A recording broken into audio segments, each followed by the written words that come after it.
Good morning, degenerates, and welcome to another episode of Boring Crypto IO, the place where I read you the boring crypto news every morning, Monday through Friday, just so you don't have to. My name is not important, and I'm your host. Let's get it. Hong Kong to open crypto exchange access for retail users, but there's a catch, and we're not talking about fish. Bitcoin of America to halt operating unlicensed crypto ATMs in Connecticut. Who's buying crypto in Connecticut? Are you in Connecticut buying crypto? Let me know. Coinbase to roll out Moving America Forward national campaign for crypto. Let's get it, more adoption. And last but not least, everything XRP holders have been shouting has been confirmed. Pro XRP lawyer. Hopefully this thing is going to end. To the market. Sideways day, sort of. Bitcoin's moved a little bit. We'll talk about it. Right now, everything's kind of, like I said, sideways. A little bit of red yesterday, a little bit of green today. Nothing crazy. Current market cap sitting at 1.139 trillion. Bitcoin dumps 46.4%. ETH dumps 19.6%. And gas is up a little bit from yesterday. 56 Gwei will get you an ETH transaction.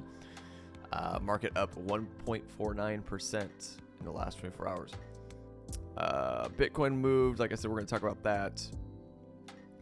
Not a lot of daily moves that I can see. Ton coin 5.31%. Aptos 3%. Arbitrum is like flatlined at this $1 to $1.20 level.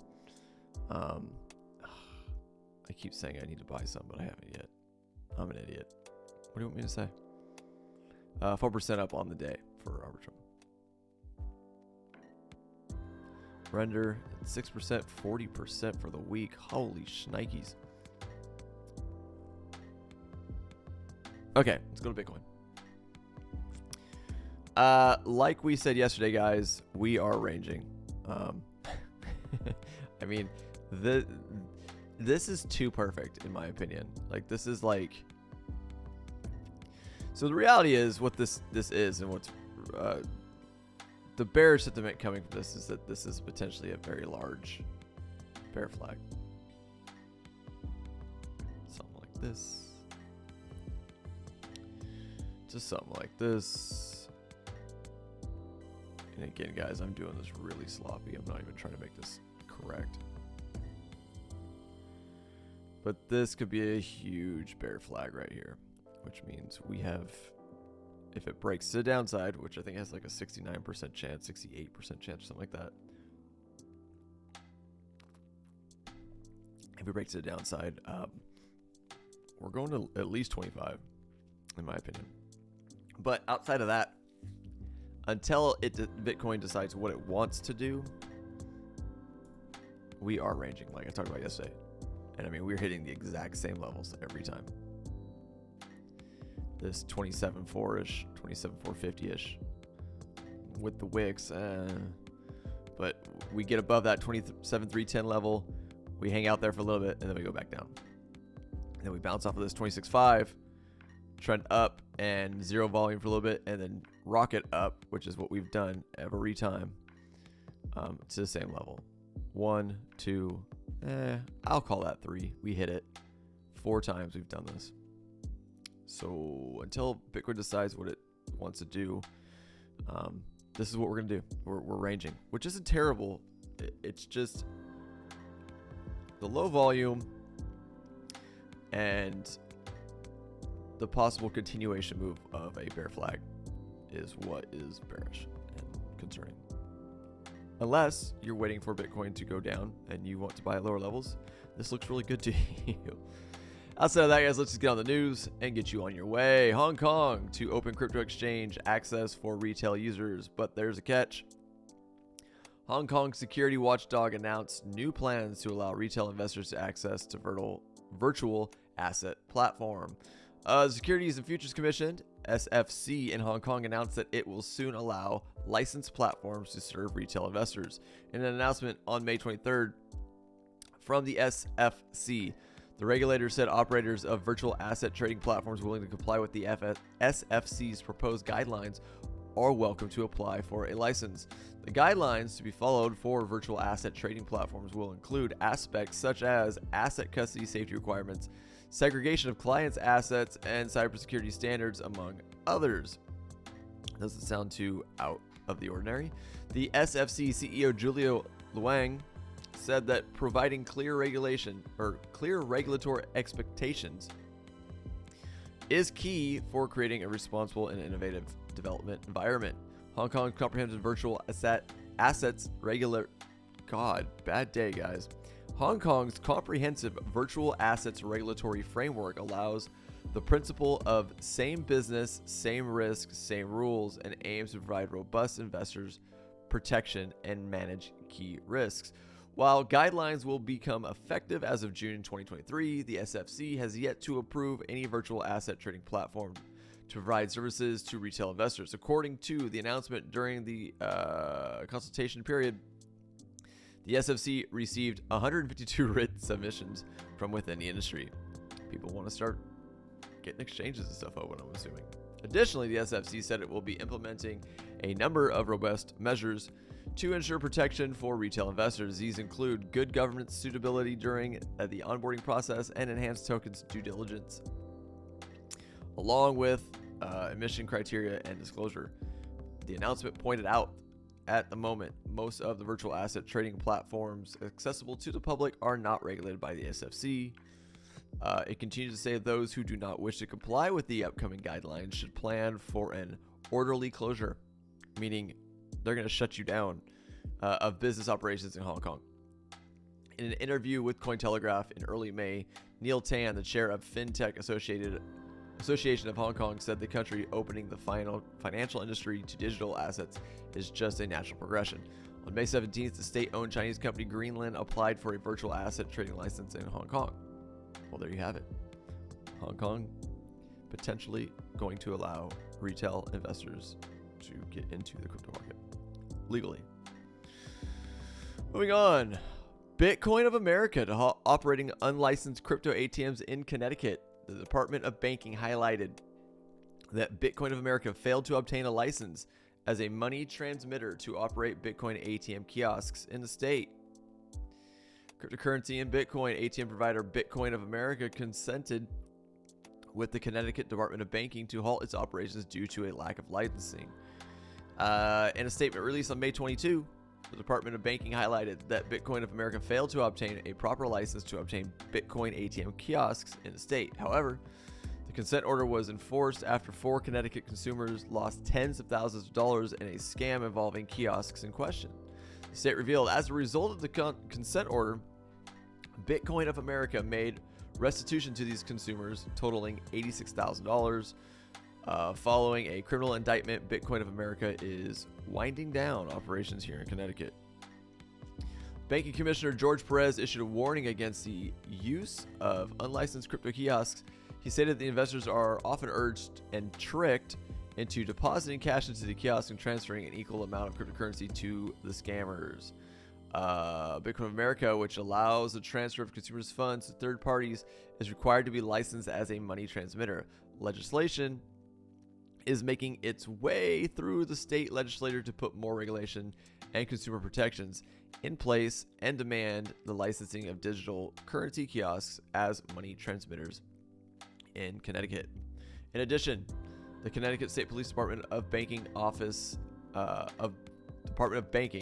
Office of the Attorney General, and the Connecticut Department of Consumer Protection issued a scam alert against the use of unlicensed crypto and Bitcoin ATMs. In March, 52 Bitcoin of America ATMs and kiosks suspected of being used in scams were confiscated in Ohio. Geopolitically instability across the globe, compounded by a crackdown on unlicensed operations, has had a negative effect on the overall Bitcoin ATM network. In March alone, 3,627 crypto ATMs went offline, recording the largest ever monthly decline of crypto ATMs.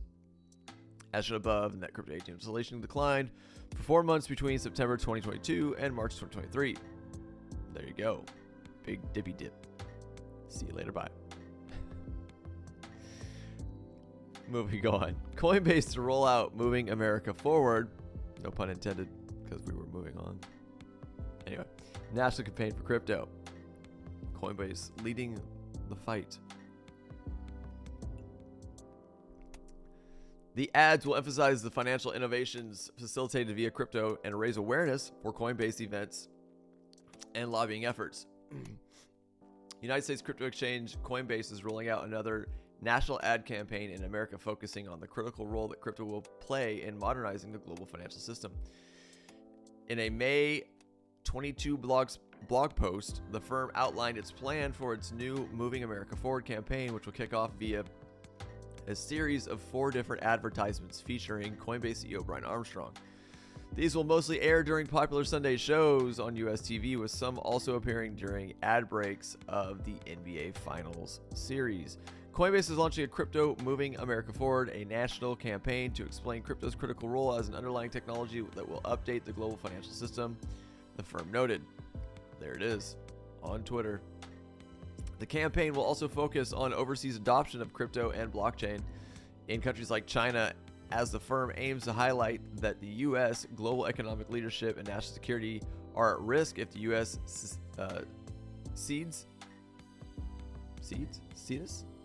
its role in building technology that will be central to the world's financial infrastructure. The ads are titled "The History of Money Initiative," Stand with Crypto Day, Real People Using Crypto for Real Needs, and the State of Crypto Summit, which with each one premiering over the course of 4 separate weeks. Just trying to see. This is kind of a boring. I'm going to this boring article. The History of Money Initiative ad campaign explores the historical timeline of currency from goats in 10,000 BC to crypto today. Interesting. I hope that's not a title where people trading goats. And will also feature a wallscape campaign on Wall Street, visually documenting the historian's work, and an armored money truck turned mobile billboard. The Stand with Crypto Day ad will promote an upcoming lobbying-focused event hosted by the firm. The event will take place on July 19th in Washington, D.C. and will consist of the crypto community members advocating for crypto-friendly policies with their respective members of Congress. The latter 2 ads, Real People Using Crypto for Real Needs and the State of Crypto Summit, will cover how people are using crypto to pursue economic freedom and promote another Coinbase event held in New York City on June 22. The latest campaign follows a similar ad this year from Coinbase focused on the theme of modernizing financial technology via cryptocurrency. In March, the firm released an ad via YouTube titled "It's Time to Update the Financial System." Yeah. Well, it also aired an ad during the NFL Super Bowl in February of 2022 that contained a scannable QR code. Why brought users... Is that supposed to be which brought? Jesus, you guys. QR code, which brought users to a promotional BTC giveaway page. The firm has also ramped up its lobbying efforts. I'm really like I don't really create website pages, but I can only assume that you're typing on some kind of Word document before you upload these onto your website. Wouldn't this be like highlighted as a misspelled thing, and you don't even look, you just fucking, there you go. Withbrought. Sorry. The firm has also ramped up its lobbying efforts. On May 12th, the firm launched a global advisory council staffed with several former U.S. lawmakers and industry leaders. The aim of the group is to navigate the increasingly complex and evolving crypto landscape globally. Well, in February, it also launched a U.S.-focused grassroots political campaign dubbed Crypto 435, which is focused on making crypto users' voices heard in all 435 congressional districts. Shares in Coinbase Global Inc. rose 7.56% over the last 24 hours and was trading at $61.07 at the time of writing, according to Google Finance. Well, whatever, man. I'm stoked for it. Let's go, Coinbase. Finally, let's get some adoption. Let's get you guys changing the way this has been done. Last but not least, guys, XRP. Everything XRP holders have been shouting has been confirmed. Pro XRP lawyer John Deaton, the man himself, has eagle-eyed a small footnote in a Ripple brief that purportedly confirms XRP was discussed among SEC staff before the Hinman speech. An obscure footnote in a Ripple opposition brief from 2022 could play a role in the ongoing battle between the United States Securities and Exchange Commission and Ripple, according to John Deaton. Deaton took Twitter on May 22, which was yesterday, explaining that a short footnote in a Ripple legal document that he had just recently noticed confirmed that XRP was, in fact, discussed between SEC staff prior to Hinman's speech. This is potentially significant as internal debates between SEC officials over whether XRP is a security could tip the scales of the ongoing lawsuit between the U.S. regulator and Ripple. So here's, and I'm not going to read all this crazy lawyer speak shit. It says, read this short thread, please. I don't want to, John.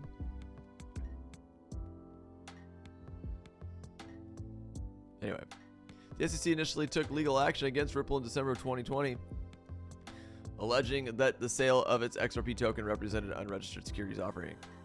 Ripple has denied XRP as a security, arguing that it does not satisfy the Howey test, which is used to assess whether a transaction meets the criteria of security. We've all known this. We've read this about 1 billion times.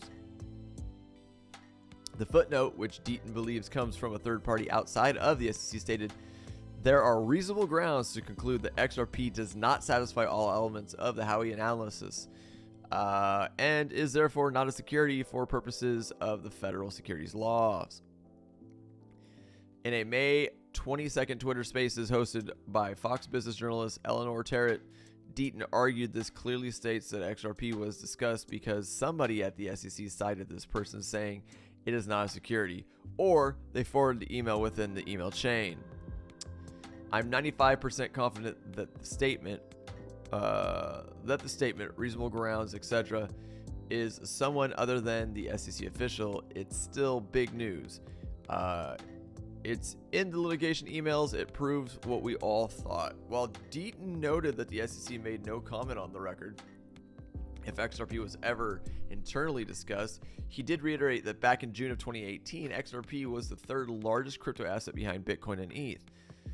In a former SEC director, William Hinman's speech, he stated that Bitcoin and Ethereum were not securities, and it appears that some at the SEC may have believed XRP should be treated no differently than Bitcoin and Ethereum, according to Deaton. Someone shared that market participants did not believe XRP was a security. He said, adding, everything that an XRP holder has been shouting for the past couple of years, it has absolutely confirmed that XRP has been discussed.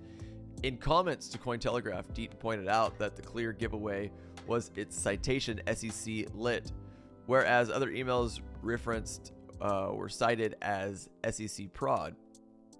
He further explained that these documents were the Hinman emails and speech drafts that the SEC objected to producing, but the documents were still required to be litigated. This tells me that the statement about XRP not satisfying the Howey is not a direct quote from a senior SEC official, otherwise it would have been redacted. He tweeted, Deaton said that the community should keep an eye on June 13th, where we will find out to what extent this will impact the case, which is when the Hinman materials will likely be unsealed. Let's go. So 2 weeks, a little over 2 weeks from now. Let's just call it 3 weeks. Let's do it. Let's go XRP. Well, guys, that's all I got for you today. Let's look at Bitcoin one last time before we get out of here. Nothing. Yeah, same shit. Guys, that's it. If you do enjoy the content I provide for you here every morning on Boring Crypto IO, please by all means subscribe to the channel. Please turn on the bell for notifications so you know when I do post a video. If you do like the videos, watch them, like them, share them on all your social channels. It helps, guys. I would like to see this channel grow to over 60 subscribers. That would be awesome. and the likes help people see them. Yeah. But that's it, guys. I'll see you bright and early tomorrow morning. I'm out of here.